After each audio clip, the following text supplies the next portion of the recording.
My name is Sean McMean, the founder of Vinnie Mac Restoration Marketing, and today we're going to talk about the pros and cons of running water damage Google Ads.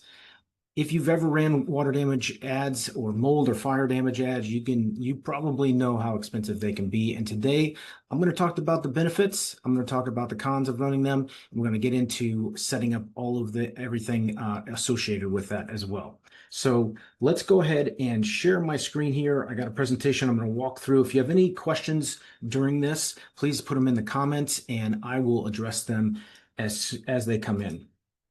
So let's go ahead and share the screen here. If you can see my screen for, it should say pros and cons of water damage Google Ads. Go ahead and press a 2 in the chat, please. Just making sure you can see.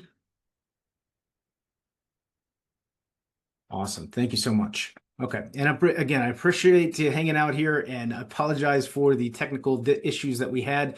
We're going to go ahead and get started. Again, today's webinar is about the pros and cons. What we're going to cover today is the state of the PPC industry in 2025 as it relates to water damage, mold, fire, and those areas. We're going to talk about real numbers, actual costs and budgets that you can expect depending on your market size, whether in a large, medium, or low tier market, which we consider those markets, and there's vast differences between them. We're going to talk about some alternative campaigns and strategies that you can run outside of the standard pay-per-click. And then we're going to talk about the 6-month reality of what it means to run ads over a long-term period and not just looking for that adrenaline shot or that Red Bull, so to speak. And then we're going to talk about a decision framework and if you should actually run them for your restoration business. And then we're going to get into the specifics and technical nuances of running Google Ads and the structures and setups. My promise to you today is to be 100% transparent and give you as much information as possible so you can decide whether Google Ads pay-per-click is for you or if you should be focused on other marketing efforts for your company. So again, I appreciate you being here. Let's focus over the next 30 to 45 minutes here over this, and I promise you're going to get a lot out of this. So please, if you could give me some interaction in the chat, I would really appreciate that. As we continue on here, we're going to get you some recordings of our previous webinars. I'm going to get you our book that I wrote about the internet marketing for restoration contractors and lots of checklists and resources for you at the end of this so that you can get as much out of this. My name is Sean McMean. I'm the founder. I don't want to go into too much in depth here about all of these sorts of things, but ultimately, I got in this industry because my family was impacted by a fire and a water damage and situation. When I was 6 years old, my house got struck by lightning and burned down. And as a homeowner myself, I've experienced a flood in my basement. And so I've been in this industry for a number of years now, and we work with over 65 clients across the country. And I have a podcast and a book. And again, I'm going to get you a copy of that at the end of this. Enough about me. Let's talk about our experience and what we're trying to do here. My goal is to help 100 restoration contractors, whether it's working with them directly or you get some value or input from this webinar here today. And so again, I'm going to get you those recordings after this of what we've done in the past and what we're actively doing now. Ultimately, what we see is there's a lot of common issues that many restoration companies experience in this industry, and there's tons of competition in your area, right? And there's a high cost to get that phone ringing because everybody wants those $5,000-$10,000 mitigation jobs. And those results can be up and down depending on the month, right? And so you need to have a proven strategy. And today is going to be talking about Google Ads, the pros and cons. But to be honest, the harsh reality is that 10% of the restoration companies out there are the ones getting the jobs, right? And because they have that visibility, they have that branding and that reputation, and many companies do not, right? And so ultimately, when a disaster happens, the homeowner or the business is going to call a plumber, or they're going to call their insurance company, or they're going to pick up the phone and search online. And if you want to be a company that's shown online, Google Ads is a great way of doing that. There's lots of terms that are being thrown around right now about SEM and AI and LSA and SEO, and it's difficult to understand where you should be spending your time. And ultimately, we're going to talk about PPC today, but we have many other topics that we can address, and you can look at those recordings that we've done. Each month we do different webinars, and ultimately the strategy that works right now in 2025, as of August 2025, is increasing that visibility in your local market by building a strong brand and a strong reputation, right? And then having multiple fishing poles in the water so that you can attract those people looking for your services. Today, again, we're going to talk about the pros and cons of running water damage Google Ads. And you'll notice that AI search has impacted the results on the page. It used to be, this is kind of what the page would look like. You'd have Google Guaranteed at the top. You'd have sponsored ads or pay-per-click ads in that green section there. Then you'd have your map section and then organic. And this is kind of transformed over the last few months with introduction of Google AI. Pay-per-click is still very, very relevant. And that's where it's in this section here in the green section. It just looks a little bit differently. You can think of Google Ads as sort of like a Disney FastPass.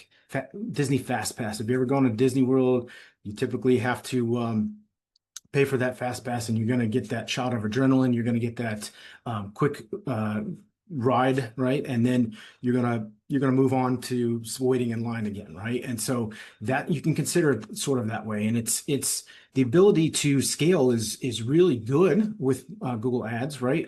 Because you can just up that budget, you can target different keywords, you can target different areas, and it definitely works. It still works in 2025. You can think about from a matrix here, kind of where you're at in the funnel here. Google Ads and Google LSA is kind of in this funnel at the bottom here. You'll see social media ads. Those do not generate a lot of phone calls, but they're mainly for brand awareness. And then you'll have paper lead sort of situations, and then organic or maps section. Okay, so this is kind of a little bit of a bold statement here. Many of you that are probably watching this probably should not be running Google Ads. And I'm going to tell you why as we continue through this webinar. But I want to give you the ability to make that decision on your own based on the experience that I have in the industry. As a marketer in the industry, we see lots of different pay-per-click campaigns that are out there.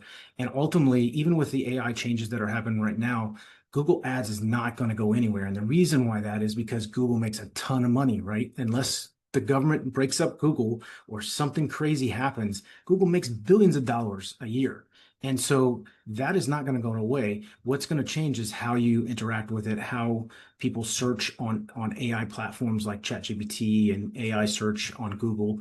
And so pay-per-click is a very viable option in 2025. That could change in a year from now. We don't know that just yet. And so a lot of people are worried about how AI is impacting. It's still Google Ads for water damage. It still works today. Okay. So just rest assured that Google is not going to throw that $200-300 billion away, right? What is the reality is it's getting more and more expensive. And so these are real numbers that the true reality cost of what it takes to run water damage ads for pay-per-click. If you can still hear me, press a 1. I just want to make sure nothing else technology-wise happened today. If you could in the chat, just go ahead and press a 1 in there. I just want to make sure you're still with me. Thank you, I appreciate that. The true reality costs here. Let's talk numbers, okay? In a competitive market, these are what you're going to typically see cost per click.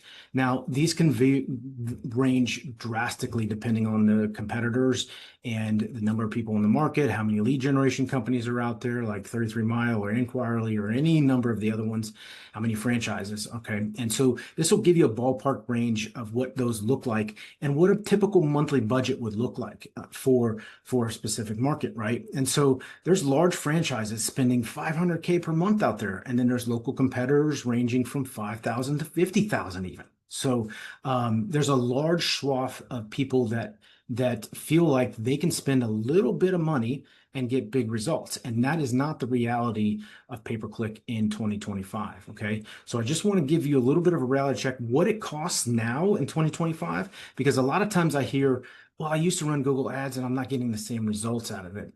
And this is why, because the costs have gone up every single year. And this is the brutal truth about why PPC campaigns fail. the common failure reasons we see is that, there's a $1,500 a month program out there that says, okay, you can spend $1,500 a month and get 5 to 10 jobs. That is completely false. If you've ever been told that, I'm sure some of you have, you are not going to get results in the water damage space with pay-per-click by spending $1,000, $1,500 a month. You just will not get enough clicks, and you won't get enough visibility. 1 or 2 clicks, you're gone for the day, and the rest of the time of that day, you're not going to show out there, right? And so you're just flushing that money down the toilet if that's what you're spending on pay-per-click typically. Now, this varies again across markets, right? But this is a typical thing you'll see out there is, oh, we'll run Google ads for you. All you got to spend is $1,000, $1,500. Not true. The other thing is insufficient data collection. Most of the time, Google needs anywhere from 30 to 50 clicks or conversions. I'm sorry, let me back up there. 30 to 50 conversions. That means an action was taken, a click to the website, a form was filled out, a phone call was made, or a contact was made there. And that's what I consider a conversion. And typically what you'll see those conversions rates in our industry is anywhere from 2 to 5%. And there are outliers. We have some campaigns that convert a lot better. All right. So I'm just giving you kind of a range of what those look like and what it takes from a click standpoint in order to get there. And so if you don't have that much data in your campaign, meaning you're not spending enough to get enough clicks, you typically are not going to be successful. Okay. The other thing is the amount of spend, right? So if you spend $3,000 on a PPC campaign and you get 1 job worth $4,500 and wait 45 days for an insurance spend, and you can't afford PPC for that long-term time period, meaning 3 to 6 months, you might as well not even run pay-per-click, okay? Sometimes those initial first couple months, it's going to be super expensive because you don't have enough data in your account yet in order to get an optimized budget. Think about all of the big players that have been running this for a long time and the big franchises and the lead generation companies. They have so much budget in there, so much conversions, and there's a lot of data for Google to work off of. So it's important to understand that don't go into pay-per-click and view it as a short-term shot and then I'm going to shut it off. It doesn't work that way. It used to in the past. You could start it up within 30 days. Boom, I'm going. Not the case anymore. You need more time, and that's the final point here. Is I'll say you need more time for that algorithm to work. And so typically what you'll see is after 90 days is when you start getting in your peak performance if you're spending enough. If you're not spending enough, meaning you're spending $1,000 or $1,500 a month, you're still not getting enough data no matter how long time frame that is, right? So hopefully that makes sense as far as some of the common pitfalls of why we see PPC campaigns not working. And so this will give you a little bit understanding of an investment timeline of what you're looking at here in order to get some results out of this. All right. And so you'll see the foundational phase is usually the first couple months and the costs will be more expensive. And so if you've ever started a campaign and you're like, man, it's $500 every time, and I'm not getting any conversions out of that. Honestly, what you're doing is you're paying for that data and you're paying for that campaign to be optimized. So if you're looking for that to work within 30 to 60 days, that does not happen. It does not happen most of the time. And with this being such an expensive pay-per-click campaign in the water damage side, a lot of companies cannot stomach that. Okay. And so we typically say you need to make sure you're looking at this at 3 to 6 month campaign cycle, right? And so the next phase of that is the optimization phase, which is usually the 3rd and 4th month. Costs start to stabilize. The algorithm's learning what you're looking at, the area, the keywords, the actual visitors to those campaigns, right? And so then your profit phase typically happens in those 4, 5, and 6 months, and that's where you're going to get your return on investment. So it's important to understand that you need to also have other consistent sources of revenue, and you're not just relying on pay-per-click. It's another fishing pole in the water, and don't just be independent of it, right? And so you have to have some patience with it. It's a long-term effect. As I said here in the bottom line here, it's a long-term investment, not a quick fix.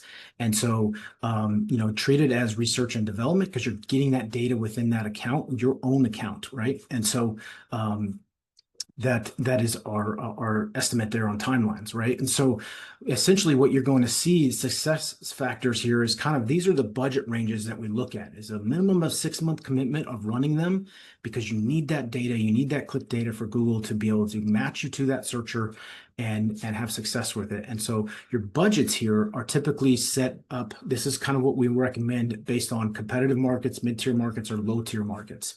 And I give you some examples there. So let's say you're going to go parts of LA or New York or Miami, Chicago, very large metropolitan areas, and you should not be trying to cover the entire metropolitan area.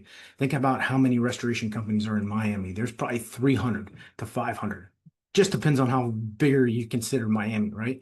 And so many of those large companies, they have very large budgets. And as an independent or small franchise, you don't want to be directly competing across a whole metropolitan area. But this will give you some examples of what those budgets look like in those areas and things that you need to have in place. You need to have dedicated landing pages. Don't send these clicks to your homepage. It's not optimized to convert. It's usually not mobile friendly. It usually doesn't load fast. You need to also make sure you have live answering. Like you need to have a person, not an AI answer your phone or not a call center answering the phone, an actual person. And ultimately, a missed call can cost you $500 or $600 sometimes, right? And so that can be extremely painful. And so this will give you an understanding of what you should expect from a budget standpoint. And if you talk to someone that is in your local market or another marketing industry that's telling you can get away with running $1,500 a month ads, you're usually not going to have success, just point blank. And I have to give you that honest, brutal truth of that. So depending on what market you're in, this is our recommendations that you need to be running. And if you're going to run pay-per-click ads for water damage. Mold and fire are different. There's going to be lower costs there depending on those industries, specifically talking about water damage, okay? So here's an example. Let's say your average job value is between $4,500 and $10,000 for a mitigation job. You got profit margins around 30 to 40% in there. And, so your gross profit is, let's say around, $1,400 to $4,000, right? And so this is a typical campaign you're going to see in a competitive market, right? And so if you have a monthly budget of say 12,000, you get around 80 clicks. And again, this varies. I'm just giving you an example here, okay? You get conversion rates of 2 to 5%. This is kind of what you can expect from a lead source standpoint and job standpoint. Sometimes you might only get in the early campaign stages, you might only get a couple handful of jobs that come through this, right? And so over time, these will optimize and you'll get better. There'll be higher months where you get higher volume and better results, and lower months you're going to get lower calls and lower quality calls coming in. So this is some examples of what those competitive and markets look like, mid-tier markets and low-tier markets. And ultimately, it's just important to understand that, you have to be comfortable with these spends if you're going to do Google Ads. Otherwise, it's going to be very, very uncomfortable, whether you're running it, whether you pay somebody to run it, or a company like myself runs it. This is the reality of the numbers here in 2025.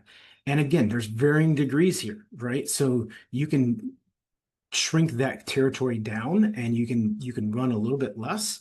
As far as a budget, you can shrink your zip codes down and only target specific zip codes, and you can narrow that down. But this is just a good understanding of like a 15-mile radius or 20-mile radius around your immediate office, depending on the market sizes. Okay. So lots of numbers I'm sharing with you here, but there's other alternative ways of running pay-per-click options or Google ad options outside of just running the standard bidding on keywords and pay-per-click. So some of the campaigns we like to run is what are called demand gen campaigns. And so this will give you a kind of understanding of what those look like. And these campaigns really are in order to increase the brand awareness and exposure of your company within your local market. There's also display ads that you can run. There are competitor brand campaign ads that you can run. Think about running campaigns towards a franchise name or competitor name or your brand name as well. And those are typically a lot less. Brand name keywords are a lot less than what, who do I call for water damage cleaning up if my basement flooded? Like that's a long tail keyword that's going to have lots of competitors hitting it, not only your competitors, but also lead generation companies hitting those keywords. You can also do YouTube ads as well. And so these alternatives are mainly focused around brand awareness And you can spend anywhere from $1,000 to $1,500 across all of those, and you're going to get much more market exposure. So, when an issue happens, people are aware of your company then. Okay. So you can see here a little bit about the breakdown of the what the mix of targeting we recommend as far as where you spend your time based on the market, competitive, mid-tier, or low tier. And so this kind of gives you a breakdown from Google Ads, LSA, SEO, and Facebook here. All right. Now becomes decision time. Should I run pay-per-click for my company, right? And so this is where I would say you kind of go through this decision framework here. Green light would be I have cash reserves for 6 months, right? I can afford advertising. I can afford, to spend money on this and not win the first couple months, right? And my job values are above $5,000 to $10,000 a month or in that range somewhere, right? And we have a proven sales process. If you're brand new as a restoration company, I would not run Google Ads. I would not. If you are struggling getting anywhere above, 10 to 15 or 20 opportunities per month, I would not run Google Ads. It's just not something that I would do as a business owner. As close as I am to it, I would not recommend it. And most of the clients we work with out of the gate do not run pay-per-click out of the gate because it's just so competitive and so expensive. Some of the red flags you want to look for is, are you living month to month on the financial side of things and you're just looking for that next job? You're chasing that next job. I would not rely on pay-per-click. I would go out and meet plumbers and insurance agents. I would do SEO. I would focus on Google Guaranteed, those sorts of things. If you don't have tracking in place, you don't have tracking phone numbers in order to understand whether those calls are coming from Google Ads or from your map section or Google Guaranteed, I would not run this system. Okay, and so this is a typical decision framework. You can see key questions asked before starting, right? This number's wrong here. What I meant to say was 10 to 45K in the next 90 to 120 days. That's the reality of it, right? So, you want to make sure that you can handle the increased volume if you do have the money to spend as well, and that you have people to answer those phone calls. And you can look at that implementation time frame there of the weeks 1 through 2, month 2, and so on and so forth, right? And so this is the decision framework that I would recommend. Now, let's go into the specifics. If you decide that pay-per-click is for you, then how would you structure that campaign? And if you're running pay-per-click now and you're not getting the results that you expect, number one, I would look at your budget. Number two, I would look at your daily budget.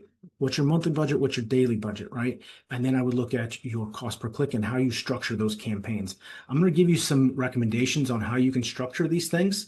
At the end of the day, these are some of the things you need to look at. You need to make sure conversion tracking is in place. And I'll talk a little bit more about that. You need to have compelling ad copies, ad extensions, and it can get very complex, right? Depending on how you structure these campaigns. But I'm going to give you a baseline of what you should look at for those campaigns. I would not even think about spending any more on Google Ads if you don't have conversion tracking in place. That's conversion tracking in the Google Ads platform and actually tracking numbers on your website. If you have your main number on your website, how do you know, or how can you differentiate if that's coming from a Google ad or if it's just somebody that saw your truck and called that phone number, right? So you've got to have tracking in place in order to understand the effectiveness of it. So you can have pay-per-click numbers on your website. When somebody comes from a Google ad, you can have it swap out your main number for that pay-per-click number. Those are called dynamic number swapping. You can have form tracking. You can have use the built-in tracking within Google Ads. And I've got a much more detailed video that I'll share with you after this, where you can look at how to set all that up. Some important KPIs you want to look at is total ad spend, average cost per click, and the average cost per lead. Many times you'll talk to people and say, oh yeah, our average conversion is $100 or $150. Well, that's false. How many of those actual conversions actually convert to jobs? You want to look at that number, not just what the cost per conversion is. Because if I told you the cost per conversion, I'm going to tell you somewhere around $75 to $150 cost per conversion. But that's not the reality of it, because not all of those convert. Right. And so you want to look at that top number there. And then ultimately those that do convert, look at the revenue numbers so you can calculate your return on investment. So those are important aspects of understanding whether the Google pay-per-click campaign is going to work. Now, how do you structure these campaigns? This is a typical visual representation of how you would structure a campaign. You'd have the campaign level, then you have ad groups depending on the type of focus of the ad that you want to run. So if you want to run a specific water, mold, competitor type or your brand campaign, so these are different ad groups. And then within those ad groups, you're going to have keywords, you're going to have ads, and then you're going to have a landing page or phone number and call extensions and all of those sorts of things within there. So this is a hierarchical look of what the structure looks like in 2025, unless Google changes anything in the near term future, right? So some of the campaign controls you want to look at is your daily budget. How much are you spending per day? And so, typically if you go in there and you're spending less than $200 a day, there's a good chance you're not getting enough clicks and water damage to get enough data, to get enough conversions, to get enough phone calls, right? And so you can modify your scheduling, you can modify the network you're going after. Important note here is on the networks is make sure you don't use search partners. These are basically Google's way of driving up the cost of showing your ads on not Google search, but actual random websites that are out on the internet. You have no control over that. So make sure search partners is off, and then make sure you define your service area, that it's not just the entire metropolitan area that the city you're in, but specific zip codes or specific towns or areas that you want to focus on and drive more leads out of. And usually what we'll do is do a combination of looking where we show up on maps, and then you can fill those other gaps where you're not showing up on map with pay-per-click. So you can have those strategies in place, right? And typically most of the emergency calls are going to happen on your phone. And so what we recommend is focusing on the mobile side of things. As far as the ad group controls that you look at, you want to bucket your keywords into ad groups. So if it's about basements, you want to bucket those keywords about basements or flooding basements in a specific ad group. These are called themed ad groups. And you can set a bid per keyword, or you can set an ad group bid of what you max want to bid on that. Okay. And so what you'll see on some of these sorts of ad groups is that, you're not getting any clicks or you're not getting any visibility. Typically your bid is too low then. And so you can adjust those. As far as the keywords, typically we recommend running exact match or phrase match. There's another third type called broad match, and that's basically saying, hey, Google, take the wheel and drive the bus. Go wherever you want to go with this. And we highly do not recommend broad match. It's a recipe for spending on things that are not relevant. And Google already struggles with understanding the water damage restoration industry and keywords associated with it, because it's not a common term that homeowners know until they've experienced a flood in their home or something like that, right? So we like to hold the wheel ourselves and drive the car, drive the bus ourselves, and that's why I recommend the exact match or phrase match. And so you'll see on the screenshot over here on the right-hand side, the ones with the sort of brackets around it, those are exact match, and the quotations around it, those are phrase match. So if they don't have anything associated with it or a plus sign associated with it, that's broad match, and it's a recipe for trouble. Here's some typical water damage keywords that you can put within your campaigns. Now, some of these I don't recommend nowadays because ultimately it's competitors searching for them. So if you search for water damage restoration, I wouldn't typically recommend that keyword because the average homeowner is not going to search for water damage restoration. But they will search for variations of this, like near me terms or location terms, or who to call, or what do I do if. And so you want to modify those terms, and Google's keyword planner tool helps you modify those terms. But these are some base level terms that you can look at depending on, water, mold, fire. I've got all of those associated here. Here's some mold keywords that you can look at as well. I definitely recommend the near me terms or who to call or what do I do type things. And these are some fire as well. I will give you a copy of all of these at the end of this webinar. So there's going to be a keyword list like this that you'll get a copy to. As far as your ad copy, make sure you have a dedicated landing page that talks about whatever your ad is about or whatever that ad group is about. If it's about water damage, make sure that page is dedicated to talking about common reasons why somebody would call them, whether it's a flooded basement or broken pipes or whatever it may be. You want to make sure that you have clear headlines. You want to make sure that the keywords that are within that group are associated with the ad copy. Okay. And so here's some examples of how you would do that. As far as your landing pages, you want to make sure it's mobile friendly. There's an easy way to call. You talk about your process. You talk about that you're 24/7, that you'll arrive within 60 minutes or 30 minutes. All of those sorts of things. Think about, put the hat on as a homeowner, what they're looking for and what kind of questions they commonly ask, and you want to put those on those pages. Okay. Question to ask your PPC provider. Now, it's important to understand that there is typically a management fee and there's a Google Ads spend fee. Okay. And so we need to differentiate the two and understand what they're recommending based on the population size and territory you're going after. And so again, red flags to look for is if they say, hey, it's only going to take you $1,500 a month in ad spend, and our fee is another $1,500 per month. So you're all in 3,000. We're going to get you 10 to 20 jobs per month. False. Not going to happen. Okay. And so that even in a low tier market, that's not going to happen. So these are some questions you want to ask. Also ask how are they doing tracking? Are they using dedicated numbers? Do they have conversion tracking?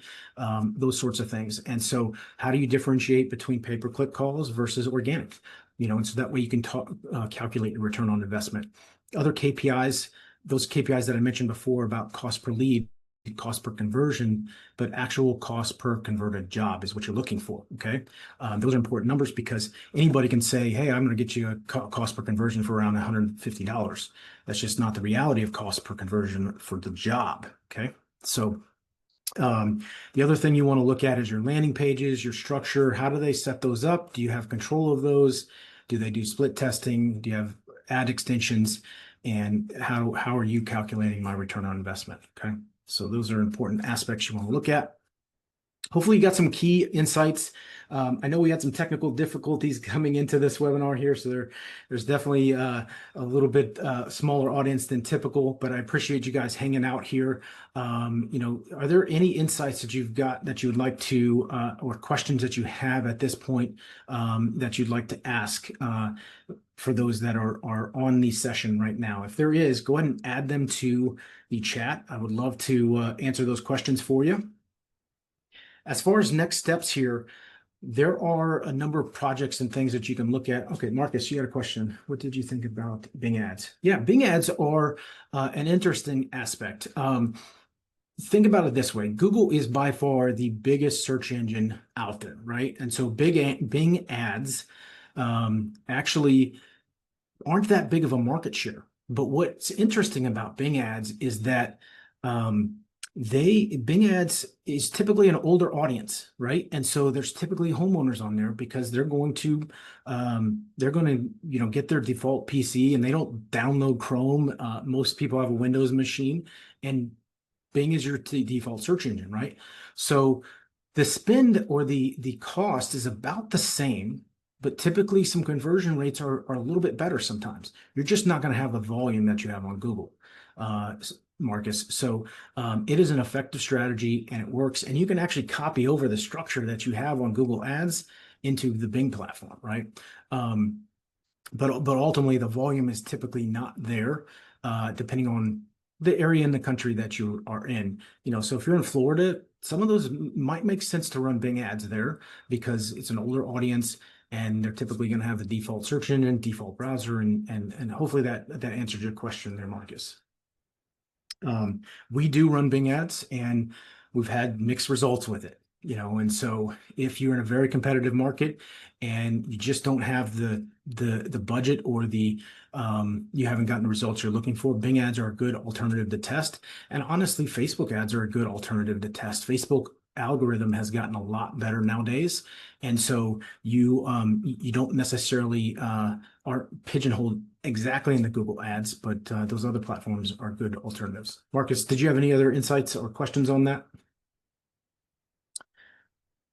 Okay, as far as Google Ads, PPC optimization, these are some of the things you want to look at if you plan on running Google Ads. Awesome. No problem, Marcus. These are some of the things you want to look at. And I know it's a very wordy slide here. You will have a recording after this, but these are some of the aspects you want to look at. Make sure you have tracking in place. And hopefully I didn't scare you about Google Ads, but I just wanted to give you the reality of the cost of Google Ads and why they might not have worked for you now and maybe worked for you in the past, or if you're trying to decide whether you want to invest that right now. Typically you're going to get a better return on investment on Google Guaranteed. You're going to get a better return on investment on SEO or maps optimization, and even sometimes on the social media advertising side of things, because it does take that time frame for that campaign to mature. Okay, and so that's something you have to keep in mind when you are running your campaigns. Okay, and so if there's anything that I would ask for you is write down on a piece of paper, what are the 3 initiatives you're going to look at? Are you going to evaluate your current campaign? Are you going to go through that decision tree, rewatch this video, and decide whether I have the funds to invest in this? Or are you going to look at other alternatives out there?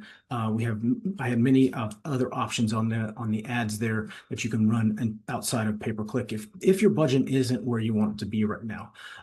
So go ahead and write three initiatives down that you think you're going to look into, and then ultimately put a name next to that. Is that going to fall on you? Is it going to fall on your marketing manager, office manager, or you're going to schedule a call with me? Actually, you can do that. And so I just would ask you to take action. Never put off tomorrow what you can do today. And I love that quote from Thomas Jefferson. We've helped a lot of companies across the country. We have, again, over 65 clients with us today. Many of them are running pay-per-click, but to be honest, we get a lot of jobs for our clients without even running pay-per-click. Okay. And so if you're interested to see what strategies could be effective based on your market, based on your budgets, and what your goals are for the rest of 2025, schedule a call with me by going to Vinnie Mac or to restorationmarketing.com/calendar, or you can give us a call at 314-582-5210, and we'll talk about your specific situation. I'll give you the reality of it. I'm an open book. Again, I've been a homeowner impacted by all of these situations. I run a small business myself with 20 team members, and I understand the dynamics of maintaining budgets and making sure we're getting a return on investment. Whether we can help you or I'm going to give you some advice on how you can help yourself, go ahead and schedule that call with us. Ultimately, you need to have a comprehensive strategy in 2025 to raise your exposure or visibility in your market and build that strong brand so that you can compete with the large franchises and the strong independents in your market. This is our program that we utilize for our clients, and it's all about visibility, branding, and reputation. And so these are the components that we find that are successful in 2025. Sometimes you are an already established business, and that can really happen very quickly for you within the first 3 months. Sometimes it takes a little bit longer if you're not as established or don't have a strong brand. But depending on what your situation is, we can give you the best advice. And so you can schedule a call with me by going to restorationmarketing.com/calendar or calling 314-582-5210.